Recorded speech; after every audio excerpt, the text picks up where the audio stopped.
아멘. 여기 서 있는 사람 중에 죽기 전에 하나님 나라가 권능으로 오는 것을 볼 자가 있느니라. 그 말씀대로 이루어졌습니다. 이 말씀 하신 다음에 예수님께서 몇 제자를 데리고 산에 가셨습니다. 갑자기 예수님의 온 몸과 옷이 너무나 빛난 모습으로 변했습니다. 하나님 나라가 실제 있다는 것이 눈에 보이게 나타났습니다. 예수님 안에서 하나님 나라가 감추게 나타났지만 더 분명히 나타났습니다. 같이 갔던 제자들은 여기 초막을 짓고 우리 여기 계십시다. 아마 그들은 산에서 하나님께서 과거에 시내산에서 모세에게 내려오셨던 것을 생각하며 여기서 예배합시다 그렇게 한 것 같습니다. 그때 사실은 그들은 무서워서 무슨 말 하는지도 몰랐습니다. 그때 하늘에서 구름이 내려와서 그들 모두를 덮고 하늘에서는 이는 내 사랑하는 아들이요 내 기뻐하는 자라고 말합니다. 이 장면은 예수님의 세례 때와 비슷했습니다. 예수님께서 세례 받으실 때에 하늘로서 성령님이 내려오시고 예수님은 땅에 계시고 또 하늘에서는 이런 내 사랑하는 자다 내 기뻐하는 자다 말씀하셨습니다.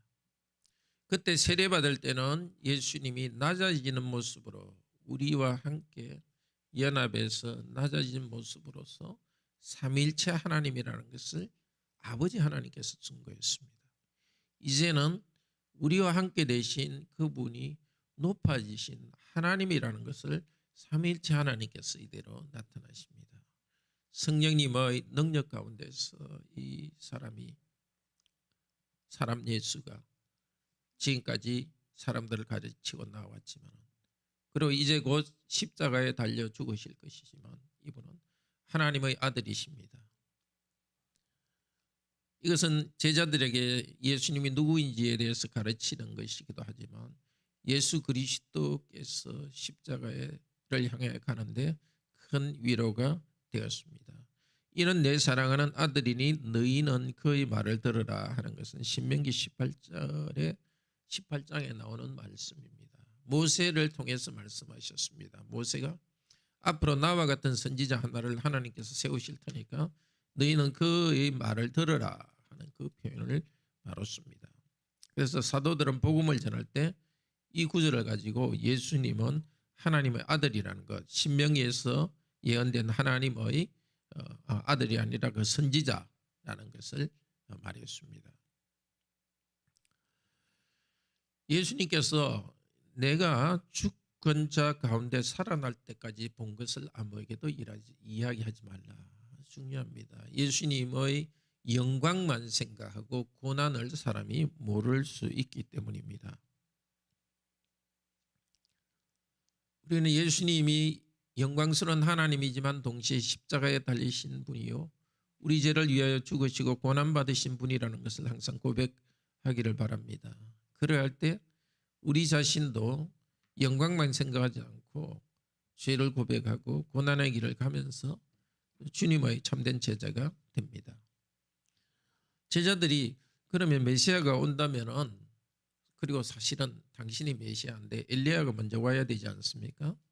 바로 세례 요한이 엘리야다고 예수님께서 말씀하십니다. 그 영광스러운 산에서 사람들이 사는 곳으로 오니까 귀신 들려서 간질병 들린 아이를 제자들이 고치지 못했습니다. 그때 예수님께서 믿음에 대해서 말합니다. 19절에 믿음이 없는 세대여 내가 얼마나 너희와 함께 있을 것인가 나를 데려오라. 예수님께서는 믿음을 요구하십니다. 그 아이가 예수님이 오시기 전에 바로 귀신 때문에 발작을 일으켜서 이렇게 간질에 일어나지 못하고 있었습니다. 예수님께서 그 아버지에게 물으니까 아버지가 23절에 할 수 있거든 나를 불쌍히 여기사 도와주소서. 기도할 때 이렇게 기도하면 좀 곤란하죠. 뭐 할 수 있거든, 할 수 있을지 없을지 모르지만 그런 태도가 옳지 않는 거죠. 그래서 예수님께서 23절에 말합니다. 할 수 있거든이 무슨 말이냐? 믿는 자에게는 능치 못할 일이 없느냐? 믿는다고 하면서 믿음이 없는 세대 가운데 할 수 있거든이 무슨 말이냐? 믿는 자에게 능치 못할 일이 없느니라. 오늘도 우리가 하나님의 뜻을 찾고 나아갈 때에 하나님께 간구할 때 믿음으로 구해야 됩니다. 물론 우리 구하는 것이 잘못될 수 있습니다. 그런데 성경에서 그만한 것을 구해서는 안 되죠. 그렇지만 내가 어떤 것을 구체적으로 구하는데 하나님 보시기에는 하나님이 주실 것이 아닌 것이 있습니다. 예컨대 병자라도 병을 위해서 치료해달라고 기도한다고 다 바로 병을 치료해 주는 것은 아닙니다. 그렇지만 하나님께서는 소원을 아뢰라 했기 때문에 어린아이 같은 심정으로 우리 소원을 아뢰야 됩니다. 그리고 하나님께 하나님 저는 이것을 소원하니까 들어주시옵소서 하고 신뢰 가운데 기도해야 됩니다. 내가 원하는 걸 꼭 해달라고 막 우기고 하나님께 협박하듯이 기도하는 것이 아니라 우리가 가진 선한 소원을 하나님께서 할 수 있는 분이니까 저에게 주시옵소서 선한 소원을 가지고 믿음으로 기도해야 됩니다. 우리가 가진 현실적인 문제들, 건강의 문제, 다른 경제적인 문제나 무엇이든지 자녀의 문제든지 흐리돼서는 안 되고 아니면 우리가 문제가 다시 해결 안 되니까 이게 자꾸 될까 이렇게 의심해서는 안 되고 계속해서 기도하는 가운데서 믿음을 가지면서 요구해야 됩니다. 예수님께 나와서 기도할 때는 이 사람 병든 자의 그 아버지가 기도할 때는 믿음으로 기도하라고 말씀하십니다.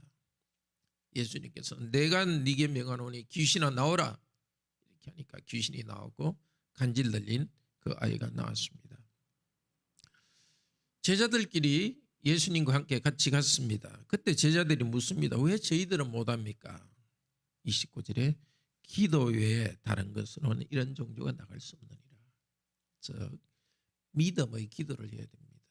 믿음이 있다면 기도를 해야 됩니다. 믿음이 있다고 하면서 인생의 문제에 대해서 기도하지 않으면 믿음이 없는 것입니다.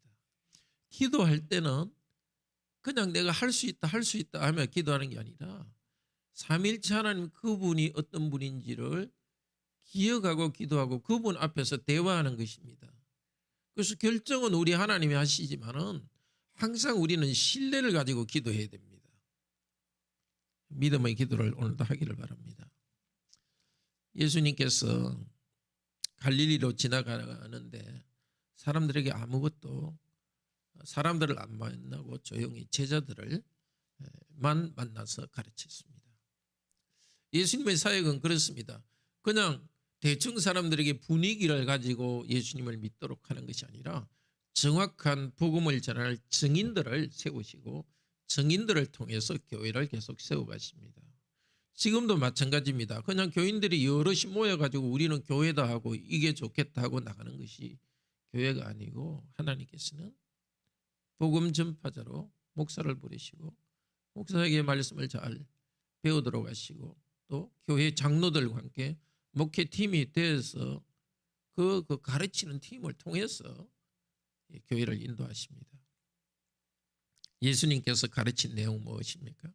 오늘 교회가 전해야 될 가장 핵심 내용은 인자, 예수님이 사람들의 손에 넘겨져 죽임을 당하고 죽은 자들 가운데 3일 만에 살아나리라. 제자들은 깨닫지 못하고 듣기도 두려워했습니다. 이 진리 우리는 너무 참 이제 익숙하고 또 우리는 이미 확신 있게 받아들이는데 처음 듣는 사람에게서는 이게 두렵기도 하고 깨닫지도 못했습니다. 이 구속 역사가 진행되어서 성령께서 오시고 풍요롭게 이 사도들이 이제 확신을 가지고 가르쳤기 때문에 우리는 이때 사도들보다 훨씬 더 큰 믿음을 가지고 있습니다. 저와 여러분을 위해서, 우리의 죄를 위해서, 저주받을 우리를 위해서 대신해서 하나님께서 죽으시고 부활하셨습니다. 더 이상 죄에 대한 두려움, 아니 죄에 대한 두려움을 분명히 가져야 됩니다. 죄에 대한 하나님의 심판을 아시고 그러나 그 심판에서 벗어나게 하신 예수 그리스도의 보혈의 공로 감사하면서 오늘도 기도합시다. 가버나움에 왔습니다. 가버나움은 예수님의 근거지입니다. 갈릴리 가운데로 지나 가버나움에 왔다는 것은 앞쪽에서 예수님께서 원래 베드로가 16장에 보면 가이사랴 빌립보에서 예수님은 하나님의 아들이고 메시아다라는 고백을 했습니다. 그것은 갈릴리 북쪽에 있는 아주 북쪽입니다. 그 다메섹 가까이 지역입니다. 그러니까 북쪽에서 내려와서 갈릴리는 통과해가지고 갈릴리의 남쪽인 바로 그 호숫가 게네사렛 그 갈릴리 호숫가에 이제 있는 가버나움까지 내려왔다는 겁니다. 가버나움이 바로 예수님께서 사역하던 중심 마을입니다. 제자들이 내려오면서 뭔가 토론하는 논쟁하는 이야기를 듣고서 물었습니다. 길에서 뭘 너희가 토론했냐? 제자들이 말문이 막혔습니다. 너무 부끄러운 일을 했기 때문입니다. 우리도 혹시 부끄러운, 예수님이 물으시면 부끄러운 그런 이야기를 서로 토론을 하고 논쟁을 하는 일이 없기를 바랍니다. 예수님이 아셨습니다. 그들은 길에서 누가 크냐고 논쟁한 겁니다. 베드로가 크냐 아니면 요한이 더 크냐, 여러 가지 이유를 들어서 내가 더 크다고 자랑했습니다. 바로 앞쪽에 예수님께서는 나는 십자가에 죽고 부활한다, 죽으러 간다 했는데 제자들은 영광을 얻으러 가는 줄 알고 서로 싸웠습니다. 우리도 왜 서로 분쟁이 일어나겠습니까? 헛된 영광을 구하기 때문에 서로 분쟁이 일어납니다. 자기가 더 인정받고 싶은, 말은 안 하더라도 이게 중심에 딱 있으니까 말은 다른 것 가지고 이렇게 이야기를 하는데 마음 중심에는 인정받고 싶고 승김받고 내가 너보다 낫다는 그런 자존심이 있기 때문에 분쟁이 나옵니다. 그런데 예수님께서는 천국의 원리를 이야기합니다. 첫째가 되고자 하는 사람은 섬기는 자가 되자, 종이 되라. 자, 이것이 하나님 나라입니다. 예수님께서 이루신 하나님 나라는 십자가 부활을 통해 이루셨고 하나님 나라는 섬김의 나라입니다. 우리가 이 땅에서만 섬기는 것이 아니라 예수께서 이루신 하나님 나라는 섬김의 나라입니다.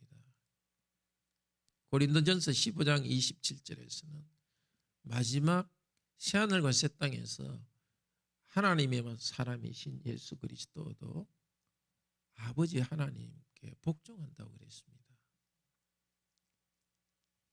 즉 섬기고 복종한다는 것은 다른 말로 하면 사랑입니다. 주는 나라입니다. 그리고 예수님께서는 어린아이를 데려다가 세우시고 누구든지 어린아이를 영접하면 나를 영접합니다. 우리의 인생의 목표는 참 작은 자들, 낮은 사람을 높이고 존중하는 것이 우리의 인생의 목표요. 교회가 바로 그런 곳입니다. 참 모두가 다 서로를 높이고 존중하는 것입니다. 빌립보서 2장 3절에서 5절에는 각각 자기보다 남을 낮게 여기고, 바로 이것입니다. 모든 성도들은 어떤 절대적 기준으로 누가 높다 낮다가 아니라 상대적인 기준으로 서로를 높다고 그렇게 높이는 것입니다. 예수님께서 길을 가고 있는데 제자들이 말합니다. 예수님, 선생님 이름으로 귀신을 쫓아내는 사람이 있는데 우리하고 같이 안 다닙니다. 그러니까 예수님께서 우리를 반대하지 않는 자는 우리를 위하는 자다. 아주 유명한 말씀입니다. Who is not against us, for us. Against us 하지 않는 사람은 for us, 우리를 위한다는 겁니다. 예수님의 이름으로 일하는 또 이 땅의 교회와 또 예수 그리스도를 믿는 사람들이 우리와 똑같지 않더라도, 우리 교회나 우리가 믿는 교리와 똑같지 않더라도 예수 그리스도를 반대하지 않으면, 근본 고백에서 다르지 않으면 우리 형제 자매로 알아야 되겠습니다. 그런데 우리는 안 그렇죠? 우리가 똑같이 되고 우리에게 찬성하고 인정해 주는 사람만 우리 형제로 생각하는데 그렇지 않습니다. 사도 바울이 그랬죠. 빌립보서 1장에서 그렇게 고백합니다. 사도 바울에 대한 시기 때문에 복음 전하는 사람들이 있었는데, 사도 바울은 뭐 어때? 이유 어쨌든 간에 그리스도 이름이 전파되는 것 때문에 나는 감사하고 감사한다, 기뻐하고 기뻐한다고 합니다. 그러니까 항상 기쁨이 있겠죠.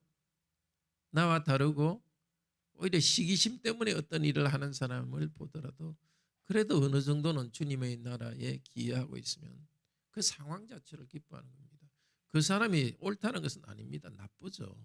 회개해야 되고, 주님께서 그 사람은 뭔가 매를 드시겠지만은 시기로 어떤 일을 하는 사람, 그렇지만 그럼에도 불구하고 시기심이 있지만은 하나님 나라에 기여하는 것을 볼 때는 하나님 앞에서는 즐거워하는 것입니다. 예수님께서는 이 교회에 대해서 말합니다.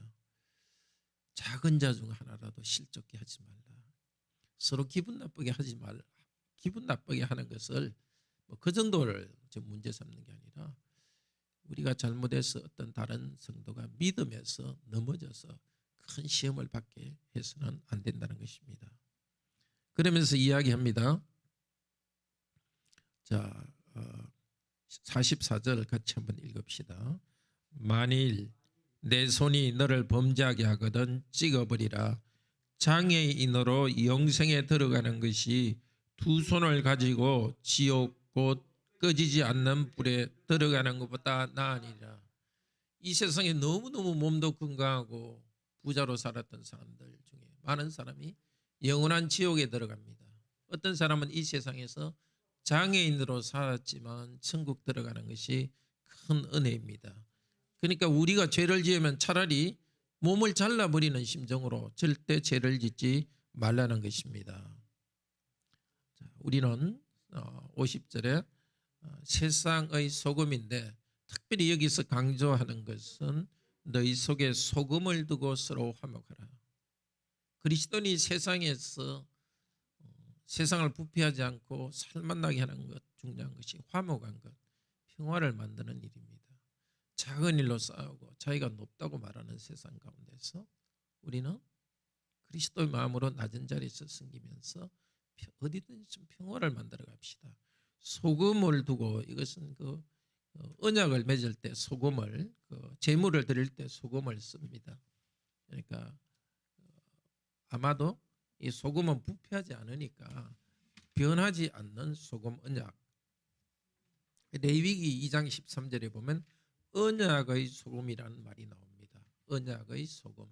그러니까 서로 사랑 가운데 헌신하는 그런 소금, 그런 자세로, 언약을 맺는 헌신하는 자세로서 서로 화목하라 하십니다. 함께 기도합시다. 자비로우신 하나님, 하나님 아들 예수 그리스도께서는 너무 초라한 모습으로, 사람들이 무시할 만한 모습으로 사셨고, 또 많은 기적을 행했지만 자기를 높이지 않고 초라한 권력을 취하지 않았습니다.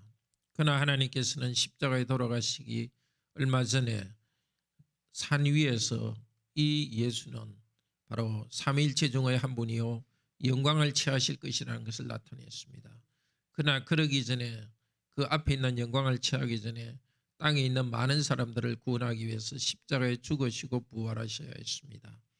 우리를 위해서 그 일을 이루신 하나님 감사합니다. 그러나 저희도 그때 제자들처럼 도대체 누가 크냐 하는 생각을 합니다. 우리 주님께서는 낮아지고 섬기셨는데, 낮아지고 섬기는 교회 공동체 안에 있으면서도 내가 너보다 크다, 너는 나를 인정하고 나를 섬기라는 생각들이 자꾸 일어납니다. 오늘도 성령님 우리 마음을 부드럽게 해주셔서 항상 섬기는 것을 기쁘게 생각하게 하시고, 우리가 이렇게 섬기는 것들이 억울하고 모욕적인 것이 아니라 천국 백성의 증거요.